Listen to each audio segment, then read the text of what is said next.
नमस्कार, आप देख रहे हैं न्यूज टीवी इंडिया और आपके साथ मैं हूं पर्णिका तिवारी। बुलेटिन की शुरुआत बड़ी खबर के साथ। प्रधानमंत्री नरेंद्र मोदी सुबह 11 बजे आकाशवाणी मन की बात कार्यक्रम के जरिए देश के लोगों से सीधा संवाद किया। मन की बात कार्यक्रम 132वें एपिसोड में पीएम मोदी ने कहा कि पीएम मोदी ने मन की बात शुरू करते हुए ये बताया कि मार्च का ये महीना वैश्विक स्तर पर बहुत ही हलचल भरा रहा है। हम सबको याद है कि पूरा विश्व भूतकाल में कोविड के कारण एक लंबे समय तक अनेक समस्याओं से गुजरा था। सभी की अपेक्षा थी कि कोरोना के संकट से निकलने के बाद दुनिया नए सिरे से प्रगति की राह पर आगे बढ़ेगी, लेकिन दुनिया के अलग अलग क्षेत्रों में लगातार युद्ध और संघर्ष की परिस्थितियां बनती चली गईं। अब हमें एक बार फिर इस संकट से एकजुट होकर निकलना होगा। पीएम मोदी ने कहा कि दुनिया के जिस क्षेत्र में अभी युद्ध चल रहा है वह क्षेत्र हमारी ऊर्जा आवश्यकताओं का बड़ा केंद्र है। इसकी वजह से दुनिया भर में पेट्रोल और डीजल को लेकर संकट की स्थिति बनती ही जा रही है। हमारे वैश्विक संबंध, अलग अलग देशों से मिल रहा सहयोग और पिछले एक दशक में देश का जो सामर्थ्य बना है, इसकी वजह से भारत इन परिस्थितियों का डटकर मुकाबला कर रहा है। उन्होंने कहा कि निश्चित तौर पर यह चुनौतीपूर्ण समय है। तो आज प्रधानमंत्री नरेंद्र मोदी ने मन की बात की, उन्होंने देश के सामने अपनी बातें रखी। उनका ये जो कार्यक्रम था वो इसलिए भी खास था क्योंकि मिडिल ईस्ट में लगातार युद्ध चल रहा है। इससे लेकर जो देश हैं हर जगह इस बात की चिंता जताई जा रही है कि पेट्रोल हो या गैस हो, इसे लेकर हर कोई परेशान नजर आ रहा है। इसी को देखते हुए पीएम मोदी ने बताया कि मार्च का ये जो महीना है वो वैश्विक स्तर पर बहुत ही हलचल भरा रहा है। हम सबको याद है कि पूरा विश्व भूतकाल में कोविड के कारण एक लंबे समय तक अनेक समस्याओं से गुजरा था। सभी की अपेक्षा थी कि कोरोना के संकट से निकलने के बाद दुनिया एक नए सिरे से प्रगति की राह पर आगे बढ़ेगी, लेकिन दुनिया के अलग अलग क्षेत्रों में लगातार युद्ध और संघर्ष की परिस्थितियां बनती चली गईं। अब हमें एक बार फिर इस संकट से एकजुट होकर निकलना होगा। पीएम मोदी ने साफ कहा कि दुनिया के जिस क्षेत्र में अभी युद्ध जारी है वो क्षेत्र हमारी ऊर्जा आवश्यकताओं का बड़ा केंद्र है। इसकी वजह से दुनिया भर में पेट्रोल और डीजल को लेकर संकट की स्थिति बनती ही जा रही है। तो आज पीएम मोदी ने मन की बात कार्यक्रम किया। उन्होंने 11 बजे आकाशवाणी के जरिए मन की बात कार्यक्रम के जरिए देश के लोगों से अपील की, उन्हें संदेश दिया। उनका ये जो कार्यक्रम था वो काफी खास माना गया क्योंकि मिडिल ईस्ट में लगातार युद्ध चल रहा है। इसी को देखते हुए पीएम मोदी ने मन की बात के जरिए देश से बातचीत की, जो अपनी बातें थी वो देश के सामने रखी। उन्होंने साफ कहा कि ये चुनौती का समय है। तो ये पीएम मोदी की खास बातें। उन्होंने बताया कि हमारे पड़ोस में भीषण युद्ध चल रहा है। तो पीएम मोदी ने मन की बात में अनेकों चीजें बताई। उन्होंने बताया कि जो युद्ध चल रहा है वो हमारी ऊर्जा आवश्यकताओं का बड़ा केंद्र है। इसकी वजह से दुनिया भर में पेट्रोल और डीजल को लेकर संकट की स्थिति बनती ही जा रही है। हमारे वैश्विक संबंध, अलग अलग देशों से मिल रहा सहयोग और पिछले एक दशक में देश का जो सामर्थ्य बना है, इनकी वजह से भारत इन परिस्थितियों का डटकर मुकाबला कर रहा है। उन्होंने साफ तौर पर युद्ध की भी बात कही और कोरोना के समय जो संकट पैदा हुआ था, जिस तरीके से जो पूरा देश था वो लगातार कोरोना के वक्त भी लड़ रहा था, उसका भी जिक्र किया। तो प्रधानमंत्री नरेंद्र मोदी की मन की बात का ये कार्यक्रम काफी खास रहा।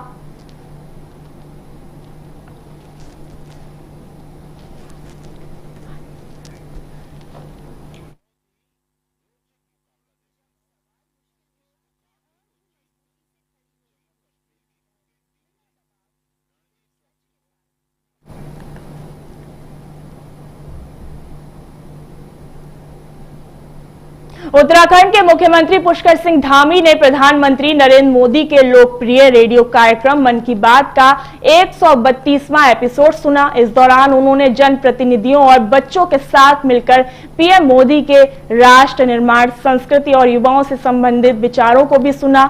उन्होंने जो भी बातें कही, चाहे वो युद्ध से रिलेटेड हो या फिर कोरोना के समय में जो बातचीत की गई थी, उन्होंने उसको खास तौर से ध्यानपूर्वक सुना। तो तस्वीरों में आप देख सकते हैं कि किस तरीके से जो मन की बात कार्यक्रम का आज आयोजन हुआ उसे देश के अलग अलग हिस्सों से सुना गया।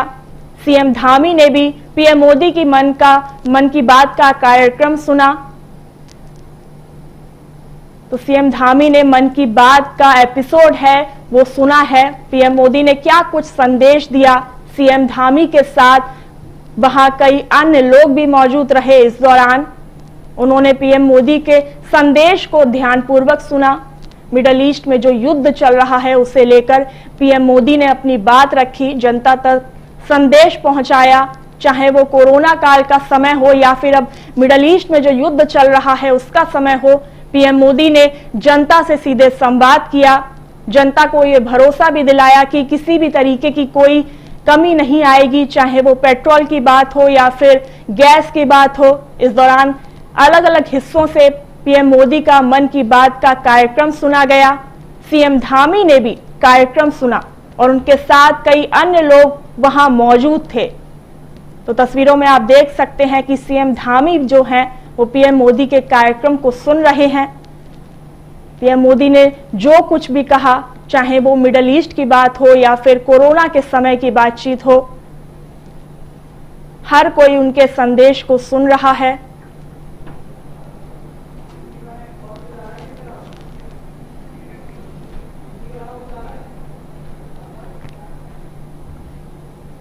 खबर देहरादून से, जहां उत्तराखंड के मुख्यमंत्री पुष्कर सिंह धामी ने राज्य के विकास को लेकर केंद्र सरकार से अहम बात की। नई दिल्ली में उन्होंने केंद्रीय मंत्री अश्विनी वैष्णव से मुलाकात की। इस मुलाकात में मुख्यमंत्री ने राज्य में रेल सुविधा बढ़ाने पर जोर दिया। उन्होंने कहा कि उत्तराखंड एक अहम राज्य है जहां धर्म, पर्यटन और सुरक्षा के लिहाज से बेहतर रेल कनेक्शन बहुत जरूरी है। मुख्यमंत्री ने आरआरटीएस का जिक्र करते हुए कहा कि दिल्ली से मेरठ तक चल रही इस सेवा को हरिद्वार और ऋषिकेश तक बढ़ाया जाना चाहिए। इसके साथ ही उन्होंने अगले साल हरिद्वार में होने वाले कुंभ मेला को डिजिटल रूप में तैयार करने की भी बात रखी। इसके लिए केंद्र से करीब 143 करोड़ रुपए की मदद मांगी गई है। केंद्रीय मंत्री ने इन सभी प्रस्तावों पर सकारात्मक जवाब दिया है और जल्द काम शुरू करने का भरोसा दिलाया है। तो तस्वीरों में आप देख सकते हैं कि मुख्यमंत्री पुष्कर सिंह धामी ने अश्विनी वैष्णव से खास मुलाकात की। खास तौर पर जो रेल सुविधा है उसे और बेहतर बनाने पर चर्चा हुई। इसी के साथ ही हरिद्वार कुंभ 2027 को डिजिटल बनाने की पहल भी की गई। तो ये बड़ी खबर आपकी टीवी स्क्रीन पर। उन्होंने मुलाकात की अश्विनी वैष्णव से। इस मुलाकात में मुख्यमंत्री ने राज्य में रेल सुविधा बढ़ाने पर जोर दिया। उन्होंने साफ तौर पर कहा कि उत्तराखंड एक अहम राज्य है जहां धर्म, पर्यटन और सुरक्षा के लिहाज से बेहतर रेल कनेक्शन बहुत जरूरी है। आपको बता दें कि 4 धाम का भी आयोजन होने वाला है। इसी को देखते हुए रेल की जो कनेक्टिविटी है वो और बेहतर बनाने की योजना बनाई जा रही है। मुख्यमंत्री ने आरआरटीएस का भी जिक्र किया इस दौरान और उन्होंने कहा कि दिल्ली से मेरठ तक चल रही इस सेवा को हरिद्वार और ऋषिकेश तक बढ़ाया जाना चाहिए। इसके साथ ही उन्होंने अगले साल हरिद्वार में होने वाले कुंभ मेला को डिजिटल रूप में तैयार करने की भी बात रखी।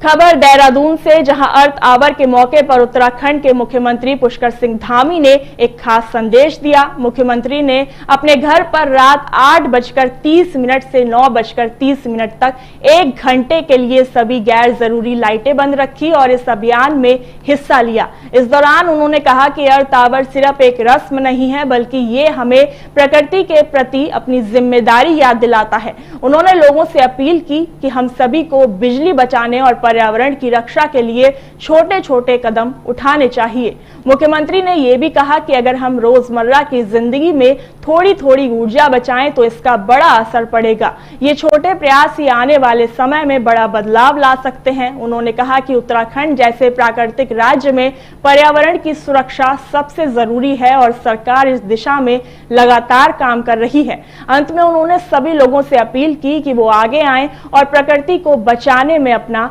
योगदान दें।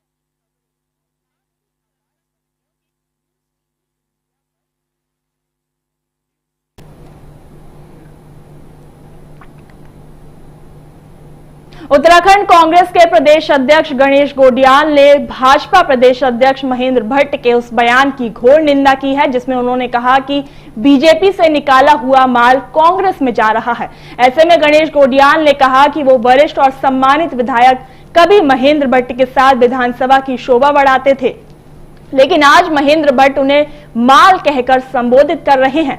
जो विधायक और मंत्री आज उनकी सरकार में शामिल हैं, उनकी नजर में वो भी एकमात्र माल ही होंगे। लिहाजा महेंद्र भट्ट को अपनी वाणी पर संयम रखना चाहिए, साथ ही शब्दों का सही चयन करके वक्तव्य देना चाहिए। उन्होंने आगे कहा कि अभी कई और वरिष्ठ और सम्मानित विचारवान लोग कांग्रेस में अपनी आस्था रख रहे हैं, लिहाजा अपने इस संबोधन को आगे से ना प्रयोग करें, ऐसी उनसे अपेक्षा की है।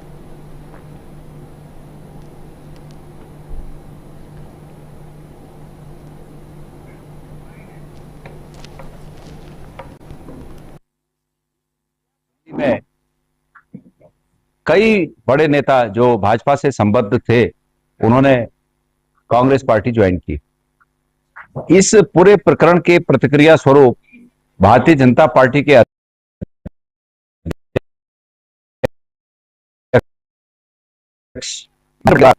वो प्रतिक्रिया बहुत ही स्तरहीन प्रतिक्रिया है और स्तरहीन प्रतिक्रिया के रूप में उन्होंने ये अपनी जुबान से कहा कि निकाला हुआ माल उन सम्मानित पूर्व विधायकों के लिए जिन्होंने उनके साथ भी उस सदन की गरिमा बढ़ाई जिस सदन में जाने के लिए महेंद्र भट्ट जी आज भी लालायित हैं। और ऐसे लोगों के लिए उनका ये शब्द कि निकाला हुआ माल, ये बहुत ही अशोभनीय है और एक राष्ट्रीय पार्टी के प्रदेश अध्यक्ष की गरिमा के बिल्कुल अनुकूल नहीं है। उनकी नजर में ये सब माल है। उनकी नजर में वो भी माल होंगे जिन लोगों ने विधायक बनकर उनकी सरकार बनाई है, ये भी उनकी नजर में माल होंगे। तो महेंद्र भट्ट जी कृपया अपने शब्दों पर ध्यान दीजिए और भारतीय जनता पार्टी के संस्कार आपके अंदर कूट कूट के भरे हैं और उन संस्कारों का ही ये परिणाम है कि आप पूर्व विधायकों को और समाज के ऐसे लोगों को कि जो समाज का प्रतिनिधित्व करते हैं, उनको आप माल शब्द से नवाजने का काम करते हैं। तो खबर ऋषिकेश से, जहां एसजीआरआर विश्वविद्यालय में आयोजित 2 दिवसीय अंतर्राष्ट्रीय सम्मेलन में ऋषिकेश के सुप्रसिद्ध आयुर्वेद विशेषज्ञ और gold medalist doctor D K. Srivastava ने मुख्य वक्ता के रूप में शिरकत की। Uttarakhand state council for science and technology द्वारा आयोजित इस सम्मेलन में उन्होंने आयुर्वेद, फूड एंड न्यूट्रिशन पर लाइफस्टाइल विषय पर अपना प्रभावशाली व्याख्यान दिया। अपने संबोधन में डॉक्टर श्रीवास्तव ने चेतावनी देते हुए कहा कि वर्तमान में मधुमेह, उच्च रक्तचाप, मोटापा और हृदय रोग जैसी बीमारियां महामारी की तरह बढ़ रही हैं। उन्होंने स्पष्ट किया कि इन रोगों की जड़ असंतुलित आहार, तनाव और प्रकृति विरोधी जीवन शैली है। डॉक्टर श्रीवास्तव ने कहा कि आयुर्वेद में आहार केवल पेट भरने का साधन नहीं बल्कि रोग निवारण की प्रथम औषधि है। तो ऋषिकेश में विश्वविद्यालय में 2 दिवसीय अंतर्राष्ट्रीय सम्मेलन का आयोजन हुआ, जिसमें खास तौर से डॉक्टर डी.के. श्रीवास्तव ने शिरकत की। इस दौरान उन्होंने बताया कि हमारा जो खान पान है और जो हमारा नेचर है, एनवायरनमेंट जिस तरीके से बदल रहा है, उसके चलते काफी दिक्कतों का सामना करना पड़ता है। तो 2 दिवसीय अंतर्राष्ट्रीय सम्मेलन का आयोजन हुआ, जिसमें डॉक्टर डी.के. श्रीवास्तव ने शिरकत की और जिस तरीके से लोग बीमारी से जूझते हैं या फिर जो भी परेशानियां आज के एनवायरनमेंट की वजह से चल रही हैं, उन्होंने उस पर बात रखी। उन्होंने अपने संबोधन में साफ कहा कि वर्तमान में मधुमेह, उच्च रक्तचाप, मोटापा और हृदय रोग जैसी बीमारियां महामारी की तरह बढ़ रही हैं। खास तौर पर उन्होंने बताया कि ये जो वजह हैं, खास तौर से असंतुलित आहार, तनाव और प्रकृति विरोधी जीवन शैली, इसकी वजह से रक्तचाप, मोटापा और हृदय रोग की बीमारियां काफी बढ़ रही हैं और लगातार ये महामारी की तरह फैलती ही जा रही हैं। तो ऋषिकेश के एसजीआरआर विश्वविद्यालय में 2 दिवसीय अंतर्राष्ट्रीय सम्मेलन का आयोजन हुआ।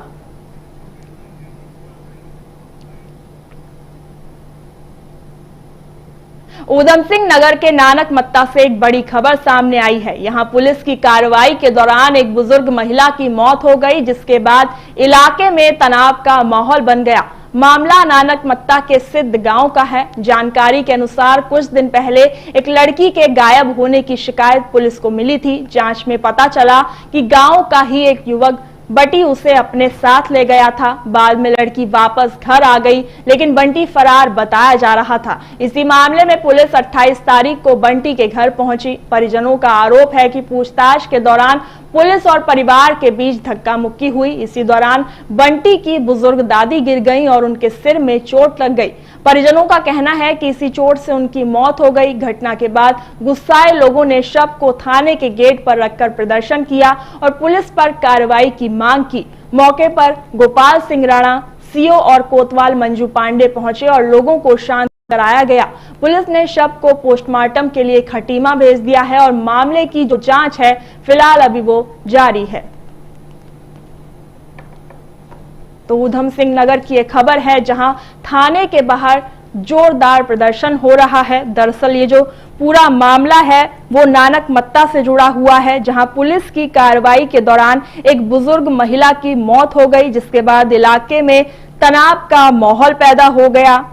नानक मत्ता के सिद्ध गांव का ये पूरा मामला है, जहां कुछ दिन पहले ही लड़की के गायब होने की जो शिकायत है वो पुलिस को मिली थी। जब पुलिस ने जांच की तो उन्हें पता चला कि बंटी नाम का युवक वो उस लड़की को लेकर अपने साथ फरार हो गया था, लेकिन बाद में लड़की जो थी वो घर वापस आई, लेकिन बंटी फरार बताया जा रहा था। इसी मामले में पुलिस 28 तारीख को बंटी के घर पहुंची। परिजनों का आरोप है कि पूछताछ के दौरान पुलिस और परिवार के बीच धक्का मुक्की हुई। इसी दौरान बंटी की जो बुजुर्ग दादी थी वो गिर गई और उनके सिर पर चोट लग गई, जिसके कारण उनकी मौत हो गई। इसी के बाद जो गुस्साए लोग थे उन्होंने शव को थाने के गेट पर रखकर प्रदर्शन किया और पुलिस पर कार्रवाई की मांग की। फिलहाल जो पूरा मामला है पुलिस उसकी जांच में जुटी हुई है और जो शव है उसे पोस्टमार्टम के लिए खटीमा भेज दिया गया है। तो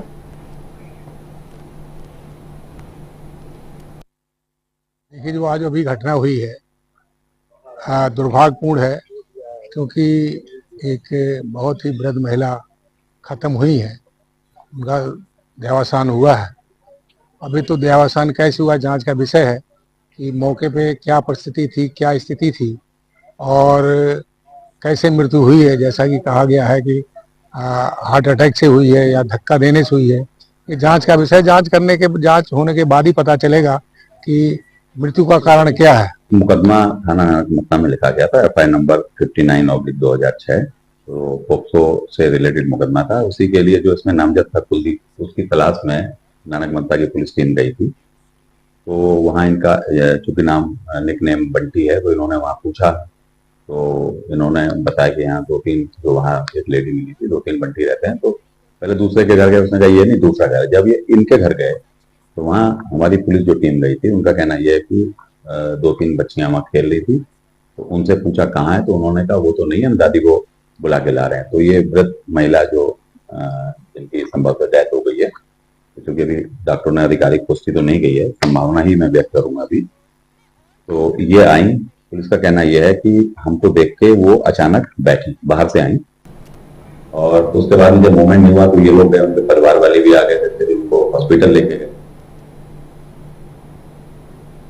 खबर देहरादून से, जहां रायपुर थाने में पुलिस कस्टडी के दौरान एक पीआरडी जवान की मौत हो गई। इस घटना के बाद पुलिस पर कई सवाल खड़े हो रहे हैं। मृतक की पहचान सुनील रतूड़ी के रूप में हुई है, जो पीआरडी में तैनात थे।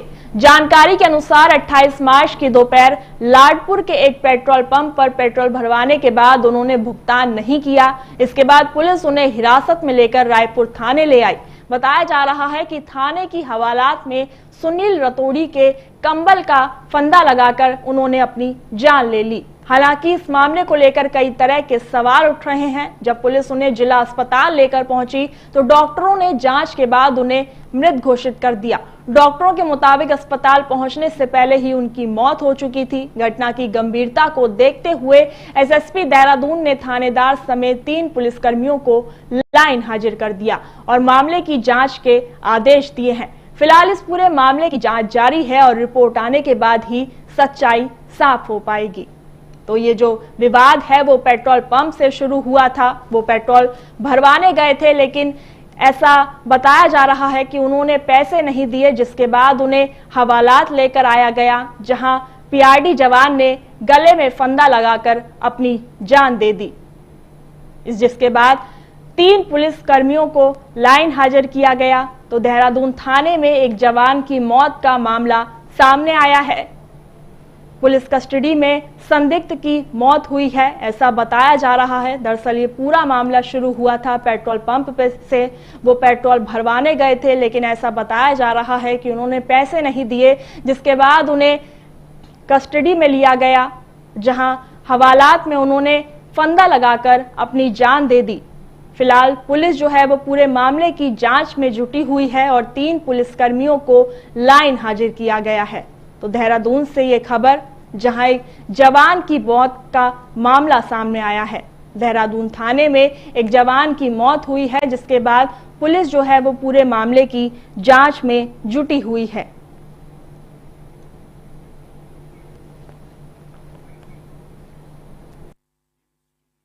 ये सुबह ड्यूटी के लिए निकल गए थे।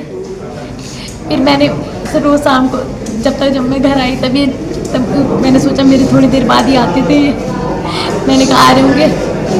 7 बजे मुझे सीधे थाने से, मुझे कोई कॉल नहीं आती है, सीधे 7 बजे मुझे थाने से कॉल आई कि आप थाने पुलिस वालों का फ़ोन आया कि आप कोरोनेशन आ जाइए, आपके पति की तबीयत ठीक नहीं है। फिर मुझे लगा इन्होंने पी रखी है, मुझे लगा शायद इन्होंने ज़्यादा पी रखी है। तो मुझे लगा, फिर उन्होंने कहा हम आपको इनकी स्थिति ठीक नहीं है।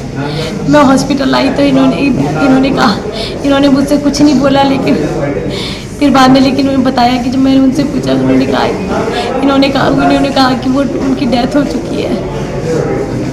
पर मुझे सीधा लगता है कि इन्होंने मुझे कॉल क्यों नहीं करी, मुझे कॉल नहीं की गई। स्टाफ के वालों को फ़ोन गई, कापड़ी जी के पास उन्हें फ़ोन गया, उनको भी पता था, वो कह रहे हैं कि उन्हें मेरा नंबर नहीं मिला, लेकिन उनके पूरे डिपार्टमेंट को पता है कि मैं कहाँ पे जॉब करती हूँ। लाडपुर के पेट्रोल पंप के कर्मी द्वारा सूचना दी गई थी कि शराब पीकर एक व्यक्ति द्वारा हंगामा किया जा रहा है और उसके द्वारा पेट्रोल भराया गया है, जिसके कि उसके द्वारा पैसे नहीं दिए गए हैं। इस सूचना पर पुलिसकर्मी मौके पर पहुंचे और उस व्यक्ति जो कि उसके द्वारा काफ़ी हंगामा किया जा रहा था, उसको 185 NB एक्ट में थाने में लाते हुए उसको हवालात में दाखिल किया गया। काफ़ी उसके द्वारा शोर शराबा किया जा रहा था। थोड़ी देर बाद निगरानी द्वारा जब चेक किया गया तो वो कोई भी आवाज़ नहीं कर रहा था और बेसुध पड़ा था। इस पर सभी पुलिसकर्मियों द्वारा उसको कोरोनेशन अस्पताल लाया गया, जहां पर कि डॉक्टर द्वारा उसे मृत घोषित कर दिया गया। इस संबंध में जो भी कार्रवाई है वो की जा रही है। इसमें जो मजिस्ट्रियल जांच है और जो जुडिशियल जांच है उसके लिए भी आगे कार्रवाई की जा रही है।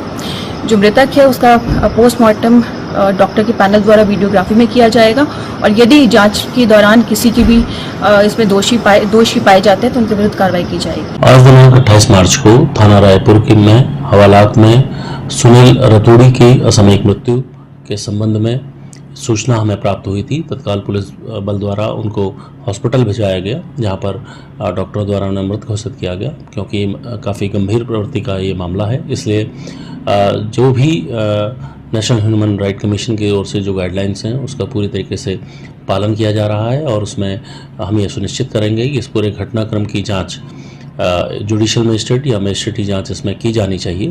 इसके साथ ही जो डॉक्टरों के पैनल से इस पूरे जो इनके जो PM है वो भी किया जाना प्रस्तावित है। इस संबंध में जांच में कोई भी किसी भी प्रकार से कोई प्रभावित ना कर सके, इसके लिए तत्काल प्रभाव से थानाध्यक्ष समेत 3 लोगों को जो इस चेन ऑफ कमांड में उपस्थित थे, उनके द्वारा जो भी ये कार्रवाई की गई थी उनको तत्काल प्रभाव से लाइन हाजिर किया गया है। हम ये भी सुनिश्चित करेंगे कि इस प्रकार की जो घटना है वो दोबारा ना हो, इसके लिए सभी को निर्देशित भी किया गया है और यह जो घटना हुई है। खबर देहरादून से, जहां कानून व्यवस्था मजबूत रखने के लिए पुलिस ने खास अभियान चलाया है। इस अभियान का नाम ऑपरेशन नाइट वॉच रखा गया है। इसके तहत रात के समय पूरे शहर में सख्त चेकिंग की गई। इस दौरान पुलिस ने नियम तोड़ने वालों पर कड़ी कार्रवाई की। शराब पीकर गाड़ी चलाने वाले 42 लोगों को पुलिस ने पकड़ लिया। वहीं तेज रफ्तार और गलत तरीके से गाड़ी चलाने वालों के खिलाफ भी एक्शन लिया गया। पुलिस ने 45 वाहनों को सीज किया है। इसके अलावा 80 वाहन चालकों के चालान काटे गए और करीब 46,000 रुपए का जुर्माना लगाया गया। चेकिंग के दौरान पुलिस ने 16,000 से ज्यादा लोगों से पूछताछ की और करीब 1500 से ज्यादा वाहनों की जांच की गई। देहरादून पुलिस का कहना है कि यह अभियान आगे भी जारी रहेगा ताकि शहर में सुरक्षा बनी रहे और लोग नियमों का पालन करें। पुलिस ने लोगों से अपील की कि वो ट्रैफिक नियमों का पालन करें और सुरक्षित ड्राइविंग करें। तो ये बड़ी पहल देहरादून पुलिस के द्वारा की गई है।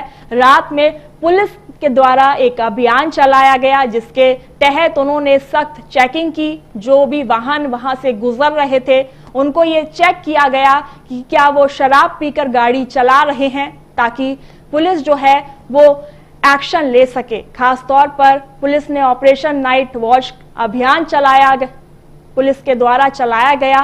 कानून व्यवस्था मजबूत रखने पर जोर दिया गया है। तो देहरादून पुलिस ने ये खास अभियान चलाया गया है जिसके तहत पुलिस ने रात के वक्त जो भी वाहन, चाहे वो मोटरसाइकिल हो या फिर कार सवार हो, हर किसी की पुलिस ने चेकिंग की।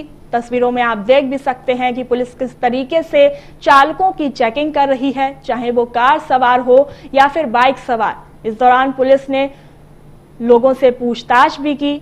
तो ये पुलिस की पहल देहरादून पुलिस के द्वारा खास तौर पर की गई है ताकि जो कानून व्यवस्था है उसको मजबूत रख सकें और शहर में कानून व्यवस्था बनाई जा सके।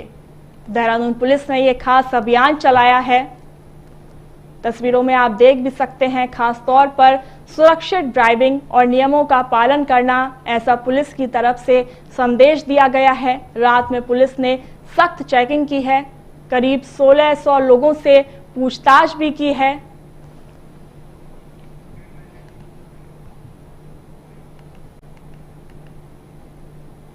उत्तराखंड में आज मौसम का मिजाज बदला हुआ है। राज्य में आज मौसम ने अचानक करवट ले ली है। पर्वतीय इलाकों में घने बादल छाए हुए हैं और कई जगहों पर बारिश की संभावना जताई गई है। उत्तरकाशी, रुद्रप्रयाग, चमोली, बागेश्वर और पिथौरागढ़ में हल्की बारिश के आसार हैं। वहीं अन्य जिलों में भी मौसम का मिजाज बदला बदला नजर आ रहा है। इस बदलाव का असर तापमान पर भी पड़ सकता है, जिसमें गिरावट देखने को मिल सकती है। खास बात यह है कि जो अधिक ऊंचाई वाली चोटियां हैं उन पर बर्फबारी की संभावना जताई जा रही है। इसलिए मौसम विभाग ने इन पर्वतीय जिलों के लिए येलो अलर्ट जारी कर दिया है। हालांकि देहरादून में फिलहाल आसमान साफ रहने की उम्मीद है, लेकिन आने वाले दिनों में यहां भी मौसम बदल सकता है।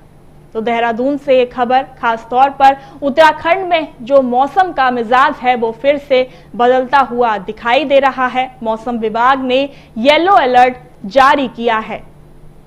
इसके साथ ही आपको बता दें कि देहरादून में अभी जो मौसम है वो साफ है, लेकिन ऐसा संभव है कि जल्द ही मौसम में बदलाव देखने को मिले। तो उत्तराखंड में आज मौसम ने अचानक करवट ली है।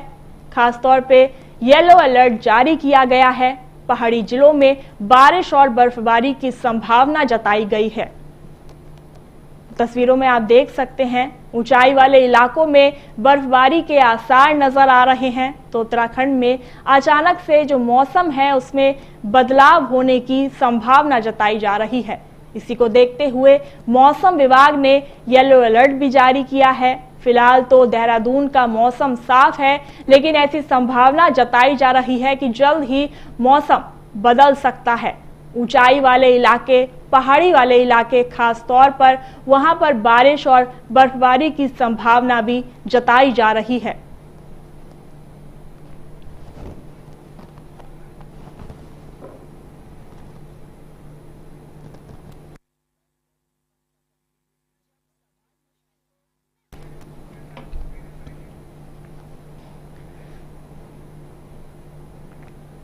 तो फिलहाल के लिए मेरे साथ इस बुलेटिन में बस इतना ही। बाकी देश और दुनिया की तमाम बड़ी खबरों के लिए देखते रहिए न्यूज़ टीवी इंडिया। नमस्कार।